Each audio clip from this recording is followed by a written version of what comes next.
ବାଟରେ ଗୋଟେ ଲୋକ ଯାଉଥିଲା।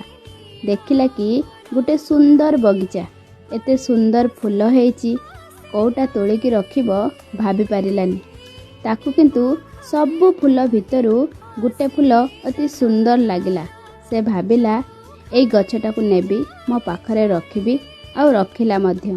ପ୍ରଥମେ ଗଛଟିର ସେବା କଲା, ଯତ୍ନ ନେଲା, କିନ୍ତୁ ଯେତେବେଳେ ପୁଣି ସେ ଲୋକଟି ବାହାରକୁ ଗଲା, ତାଠାରୁ ସୁନ୍ଦର ଫୁଲ ଗଛ ଦେଖିଲା। ଆଉ ଏଇ ପ୍ରଥମ ଗଛଟିକୁ ସେ ଭୁଲିଗଲା। କେତେବେଳେ ପାଣି ଦେବ, କେତେବେଳେ ସାର ଦେବ। ବିଚରା ଗଛର ସବୁ ପତ୍ର ଝଡ଼ିବା ସହିତ ଡାଳ ବି ଶୁଖିଗଲା। ଶେଷରେ ଲୋକଟି ଯେତେବେଳେ ପାଣି ଦେଲା, ଗଛର ମୂଳ ମଧ୍ୟ ଶୁଖି ଯାଇଥିଲା। ସେଥିପାଇଁ କଥାରେ ଅଛି, ବେଳ ଥାଉ ଥାଉ ସଜାଗ ହେବା ଦରକାର, ଠିକ୍ ନା?